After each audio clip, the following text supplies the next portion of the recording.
Hey, yo, this is Big Daddy Kane, and you're listening to another hot interview on The Library with TIm Einenkel on rapstation.com. Yo, Daddy-o, school him some more. Straight from the mouth. And Daddy-o, do a crime, end up in jail, and gotta go. Cause you could do crime and get paid today. He's the creator of Stetsasonic. He's a music producer, an artist development coach, a speaker, a celebrity DJ. He just released his newest album, #Everybody But KRS.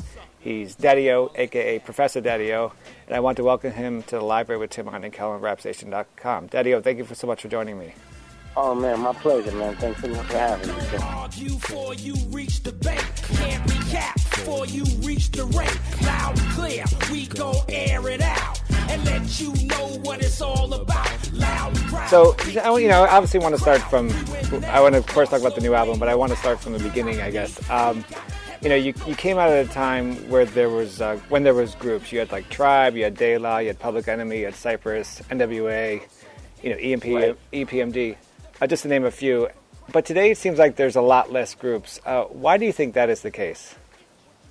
Well, the group thing is a good question. It probably, it's just a challenge to your listeners, man.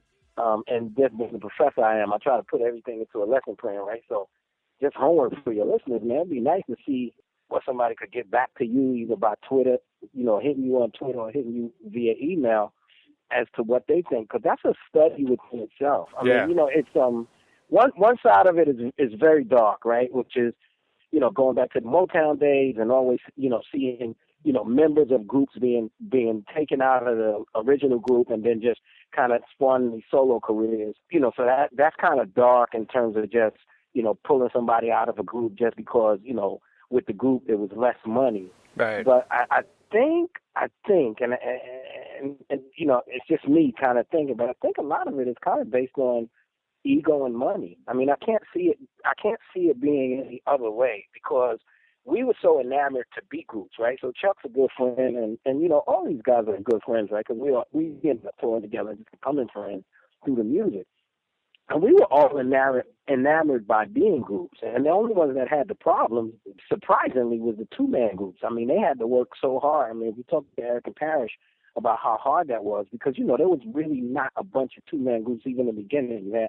You had Jekyll and Hyde, and you had the L Brothers really, really early. But for the most part, people were looking for 3, 4, 5. A lot of times people were looking for 4 and 5 members, so that, so they could spread that thing out, spread the MCs across, do the routines. The routines would sound real thick with 4 people. So 2 people was like, well, what are we doing as 2 people? We're a duet, So even that was difficult, but people were enamored. I'm going back to the original. People were really happy to be a group because we were following our predecessors, right? So we were following Grandmaster Flash and the Furious 5, the Treacherous 3, a Fantastic 5, Macedon Committee. I mean, I could go on and on and on, Jazzy 5. So we were following our predecessors, following our heroes.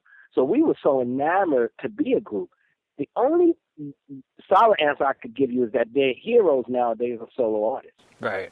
So, they seem to look toward Pac, Biggie, and Jay. I think it's interesting that, like, obviously you and Chuck and, and all these guys came out at a time where hip-hop wasn't the popular genre, right? So right, you had to look for other genres of music to get inspiration from, or you always hear those stories about, I was growing up with, my dad was playing Motown and my mom was playing this, Right.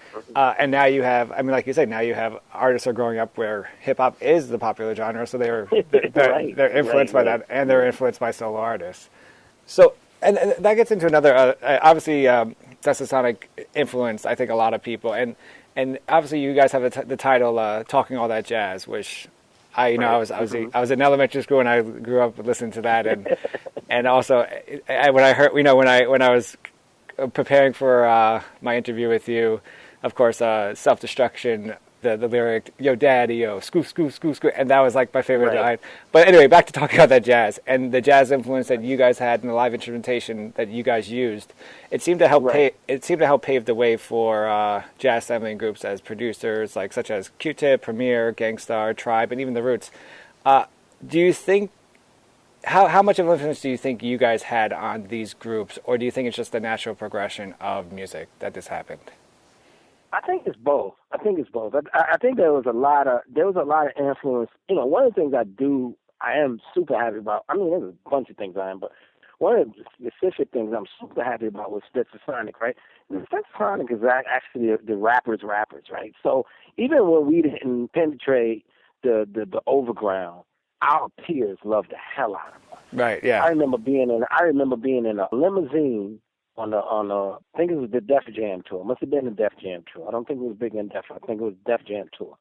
And we had to go do interviews. And so what would happen is, of course, LL would come by himself, and then sometimes Houdini would come, two of them, and sometimes just one of them would come. But we all had to fit in this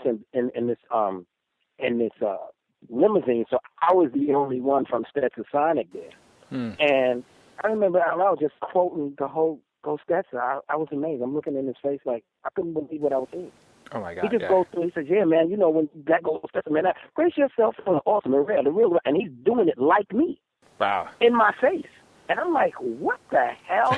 But as time went on, I found that people really, inter-industry people really, really loved us. Another experience I had in Selma just recently, we had that Selma thing, with the anniversary. And I'm standing in a room, and it's a room packed full of people and artists. And Ruben Studdard walks in, sees me, and walks directly to me. And people are yelling, "Ruben, Ruben," and all of this. He's not paying attention. He's coming directly to me to tell me how much of an influence and how much of a fan he is of the group. So that's one of the things I do pride in. So I did, first part is that I think that we did definitely influence them because, all of our chops, in musician terms, all of our chops was hip hop chops, right? We were, one thing I would say about me and Chuck, and I'm not trying to say other people didn't do this. One thing I will say about me and Chuck, we stayed in that mode. I could almost say trying to make Melly Mel proud. You know what I'm saying? Trying to make Flash proud. We stayed in the mode of real hip hop chops. And so you're not going to get that with everybody. Even with Tribe, you don't get a whole bunch of it. You get some really new nuances with Tribe. I love Q-Tip and Shahi because some of the things that they did were just, it was really fresh. Like it was just, I don't even know if they knew they could do it. You know what I mean? Right. But if you listen to Public Enemy and Stetsasonic, you hear Melly Mel, you hear Grandmaster Caz, you hear Grandmaster Flash. And Theodore, you hear that in our music as well as, what I consider the space that's not there, which is, what was going to be future forward.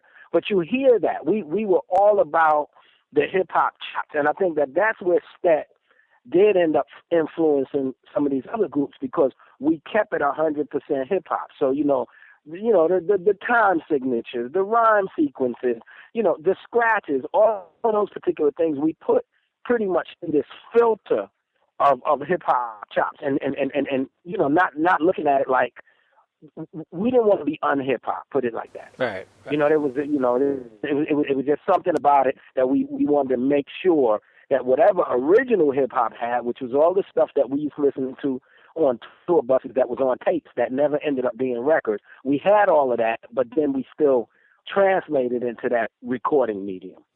Did you guys know at the time?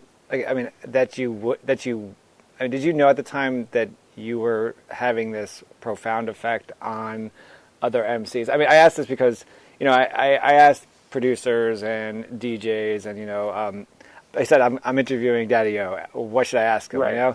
And the most common song that came up was, you have to ask him about Go Stetsa off of your debut album, On Fire. And they want to know, how did you, they're it's such a classic song. So the question is, did you guys know? No, absolutely not. The answer is no. And here's the real deal. My two most classic mistakes is Go Stetsa and Top Billin. Right? Both some, I'm talking about some unorthodox stuff. So Go Stetsa is this song that we're doing. We knew the style. I took the Lin drum and I did that old school James Brown beat, that boom, that, da-doom, doom. That, da-doom, that, da-doom, doom, that. Now, if you listen to that, and you listen to, now take a sec to check the pedigree, you will hear that it was written to boom, that's the boom, boom, that's the boom, that, right? Yeah. What happens is the engineer that I'm using doesn't come in one day in Calliope. And so they give me this long-haired Canadian Bob Coulter, right? And he comes in, and Bob is, I don't know, because Bob Powell was my original engineer. Bob is maybe 15, 20 times faster than Powell in terms of pulling up a mix. Literally, I didn't know you could pull up tracks that quick because I was so used to looking at Bob Powell, who takes all day on the kick, all day on the snare. Like before we hear the drum, we done went downstairs and ate lunch and come back, right? Right. Bob just pushes everything up. And what he did is he pushed up the vocals first and then the live drums. I added the live drums because I wanted drum rolls and cymbals on that record. That was the reason I put live drums on it. But what happened is, in order for the record, in order to do what I was asking him to do, the drummer had to keep a beat. Just to keep a beat. He couldn't sit there, feet not moving, hands at his side, and then because I literally use signs for it. I raised the sign for drum roll and then direct the drum roll because he had the beat and beat. So he was doing the beat just to, just to keep the beat and where I wanted to roll and where I wanted the cymbal and all of those particular things. When Coulter pulled this up, I'm like, yo, that's crazy. I said, yo, erase all electronic drums. He looks at me and said, are you sure? I said, erase them. He said, you don't want me to just mute them? I said, get rid of them. I said, Delight, that's the record. Wow. He listened to it. He said, yo, that's crazy, yo. I said, yo, turn them drums up a little bit more. Because what people don't know about Ghost Stetsa, there's only 3 drum tracks. Wow, yeah. We used to use one ambient drum that was way in the bathroom in the backing calliope and two stereo tracks. That's it. But it's the way those guys used to record. We had some incredible engineers at Calliope, so that's the way they used to record. But that was the way that came about. That record was never supposed to be live drums. I mean, live drums, yes, I was doing live drums for my rolls and my cymbals, but it was never supposed to be live drums all the way through. But once we heard it, we was like, yo, this is undeniable. So usually you kind of had a plan in terms of what you wanted, but this seems to be the case where So having Prince Paul, a lot of people don't know this about Paul. Paul is phenomenally organized, right?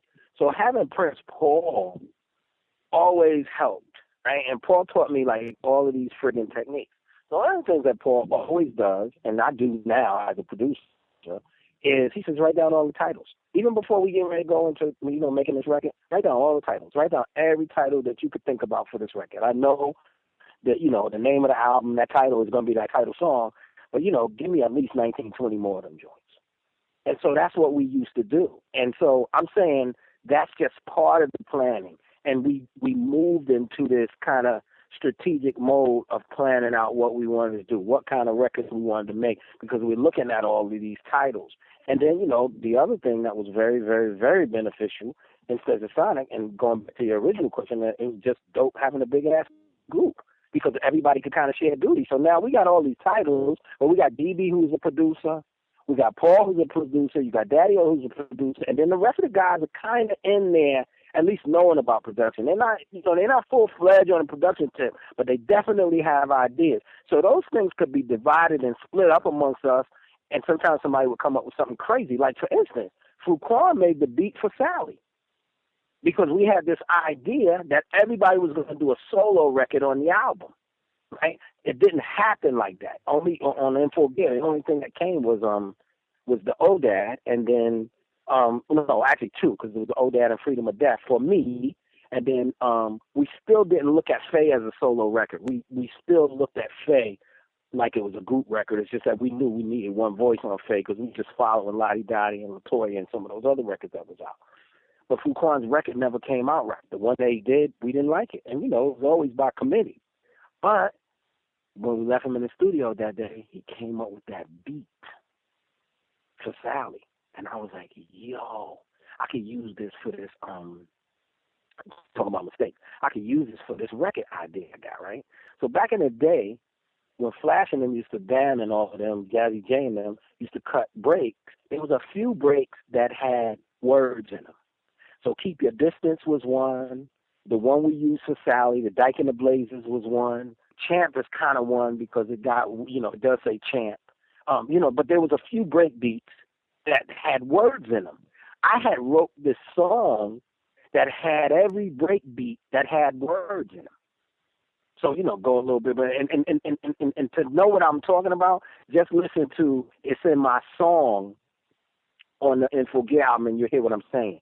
Because I did that. I talk back and forth with the turntable on my verse, and it's in my song.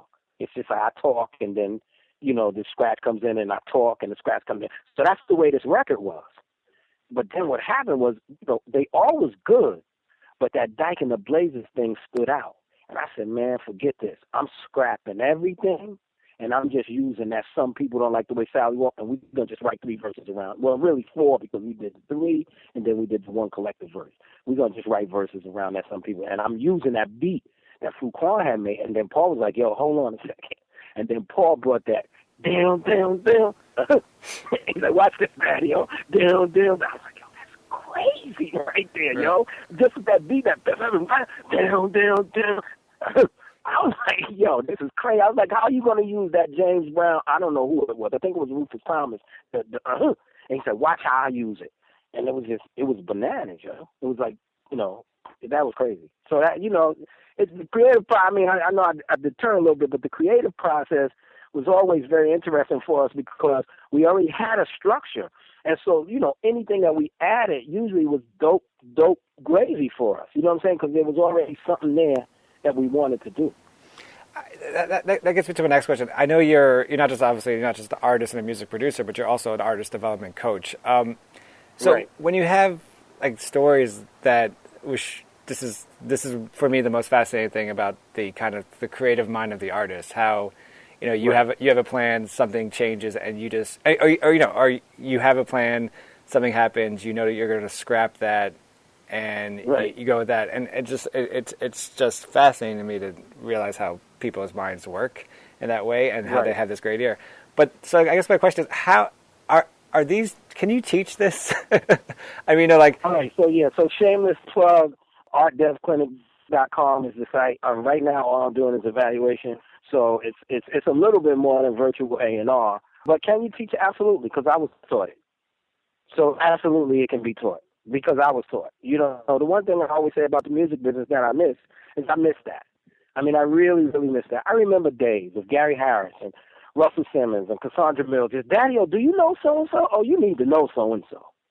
And, just the connectors. And then if there's something that you don't know about a mic or something that you don't know about rhyme cadence or something you don't know about DJing or needles or whatever, they would always show you what could be done. I think it's more teachable, and that's the only reason I started the Art Dev Clinic. I think it's more teachable now than it's ever been because now we have some form of structure in mind. I mean, you mentioned earlier, at the time that we began this thing, we weren't the popular music. So, it was a little different because all of us was finding our mojo and trying to figure out how to get it going anyway.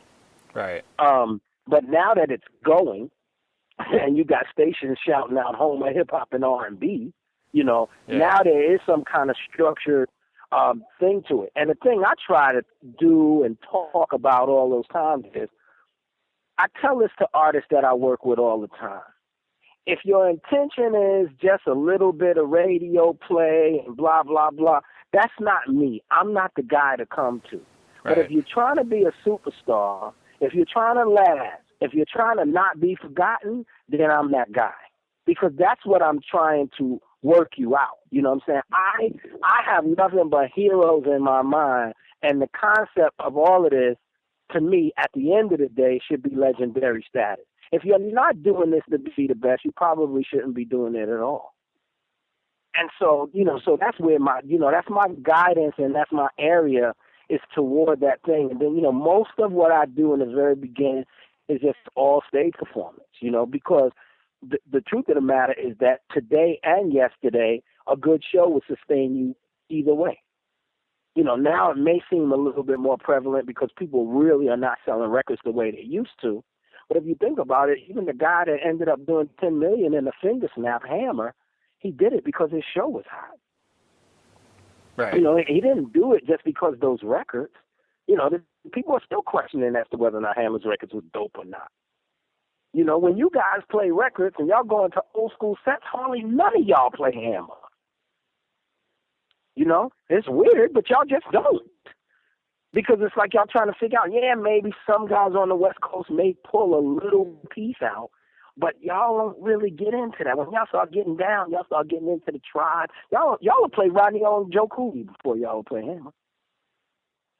Y'all would play ain't no future in your front and MC Breeze before y'all would play him. You know what I'm saying? Yeah. It's like, so it's the jury is still out as to whether or not he made those records.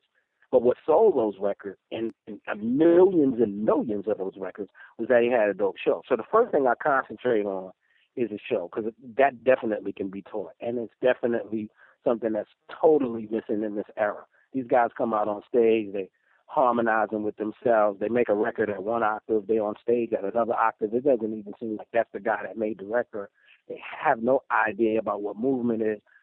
Just like they don't know how to hold a gun, they don't know how to hold a mic. Right. You know, it's you know, it's a weird situation, and what ends up happening is that they don't realize it, but the reason they don't get repeat performances is because they was whack. They think it worked, but they so high that they don't know whether or not it works or not. So, you know, there's a whole bunch of stuff to teach in that area in terms of, you know, because my whole issue is, you know, can you get to a sustainable level? We could talk about being the best down the road, and the aim is always that, but can you even get to a sustainable level? Because notice, and especially in the last 2 decades, that, you know, people have not even thought about sustainability. What they've thought about is shooting up the rung to be wherever they're going to be at the very, very top. And then they fall really hard and fast. Right. And then it just goes away because, you know, that's a tough thing.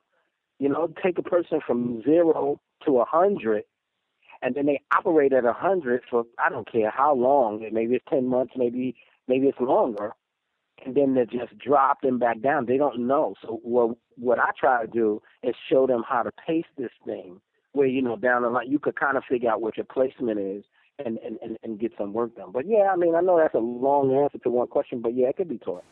So just when you teach people how to, you know, this more sustainability stuff, are you also teaching them? Because what I find is you hear not just artists but also basketball players and, you know, whatever, right, sports stars who they go from college, or high school, they don't have much, and then they get that, you know, right, first $10 million check, right? And then but they always talk about how right, this people come out of the woodworks, right? Like, you know, asking for this, or, you know, and exactly. So do you teach them how to get that a trustworthy group? I mean, is it hard to teach them how to get a trustworthy group around them? You know, like kind of like a class? No, I mean, and I do teach it, but I'm a lot. But that part is that's more of my screaming part. That's not the nice teacher in me. You know, that's this kind of screaming radical in me, saying, you know, I just did a keynote at this summit here called the Bridge Summit, and that was the first thing that was the thing I closed my talk with, and it was about teams, and I taught them about teams because my argument for that is this. I say it all the time. I say, you guys been told a lie, right? You've been told a lie. And they say, what do you mean? You know, what do you mean? I say, you know, everybody's running around here telling you that, you know, you don't need a record company. You know, you just don't need a record company. You can do it all yourself, blah, blah, blah. And I'm like, that's a lie. And the reason I'm saying it's a lie is this. If you will propose what I call the desert island question, which is you're on a desert island and you're going to be on this island for the rest of your life. You're not coming off. And you have 5 records to take on that island. Not one of those records are independent. They were all made by record companies. They were all made by incredible teams, right? So if it's hip-hop, The Chronic might be in there. Takes a Nation may be in there. And I could keep going on. You know, maybe Machiavelli for some people, maybe All Eyes on Me, maybe one of those Biggie records. I wouldn't take the Biggie record, but maybe one of those big records. You know what I'm saying? But those records are there. They were all made by teams. They were all made by record companies. There's a science to the way. I say it all the time to them. I say to them, look, we never put the words marketing and promotion in the same sentence. You guys are ridiculous to me. I hear y'all say marketing and promotion. What the hell is that? Promo is one thing. Marketing is a whole other thing. I've heard some of y'all say marketing, promotion, and publicity in one. What the hell is that? So what I'm learning is that they don't even have the concept in their head to know what a real team means. So in essence, I guess it is a teaching, but I'm kind of screaming that from the rafters, like, look, man, you're only going to bring your uncle in here if your uncle knows what he's doing. And that concept of bringing your uncle in here because you think you could trust him, you're delirious. You are delirious because you might have somebody that could trust that can't do a speck of business. You know, at the end of the year, you done made $10 when you could have made $100 just because the man didn't know what he was talking about. So, you know, and it's a fine line. I understand what it is that they're trying to do. I understand sometimes they want to get their little brother and their cousin in there just because, you know, this is somebody they could talk to. I get it. I just don't agree with it. So, yes, I often talk to them about what teams mean, you know, but just in that same context, it's like, yo, man, you got to realize that these great records that you hear, that you love and all of that, they were created by teams of people. These things wasn't created by, like, you know, in silos or on somebody's laptop. Even today, if you want to do a great record, and you could do a great record on your laptop, but if you don't have somebody like a Herbie Powers or one of these guys, Carlos or one of these guys to master your record and do whatever, you're probably going to lose, you know, I don't know how many listeners just based on Sonic. You know, People don't really know. It's just that sometimes they, you know, they hear it and they just like, damn, I probably would play more of it, but it seems a little low. Doesn't feel like it's mixed right. I mean, you know what I'm saying? Because they don't know what you got to go through when you getting it in your hands. They just looking at you like, oh, man, you the DJ, man. You better play my record because it's the best record in the world. But you got to play this record up against everything else that you got in your collection. And, you know, I mean, there's mix fits, there's sonic fits, there's all those kind of things that's got to be made to fit, and everything just is not the same.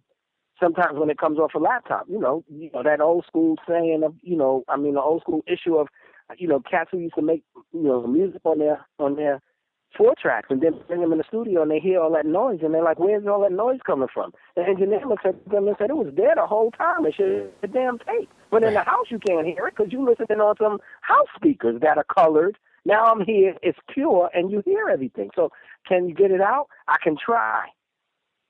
But it was made with that hiss. Right. You know what I'm saying? So, you know what I'm saying? So there's a concept to that. You know, the other thing I say about that is this, man, is that you can almost trace the decline, and I'm just going to talk about hip-hop right now. You can almost trace the decline of some of this hip-hop music to the MySpace time. And that was because people just literally gave up on their music and started programming a damn MySpace page. And then, you know, Facebook comes along, and then Twitter comes along, and then Instagram comes along. And I don't know how much we're losing. I say it to them all the time. I don't know how much great art we're losing from y'all because y'all sitting there trying to manage your own social media. It's the dumbest thing you could ever do. You should be in the basement somewhere writing songs. I mean, how are we going to get all this great material if you sitting there trying to figure out what your Instagram post looks like and you're resizing something? Right. How do we get that? You know what I'm saying? I understand you at dinner or you somewhere else and you want to just take a little picture or whatever. But even with that, somebody else taking a picture is always better for you. You can selfie it if you want, but somebody else taking a picture, always better for you. Somebody else documenting it with a little bit of film, always better for you. Because then you can concentrate on being you. You know, we got to get back to the music, and sometimes some of these other things have just totally distracted us. So, I mean, again, long answer to one question, but I definitely tell them about things I think it's a little more harsh than just teaching them. I'm screaming.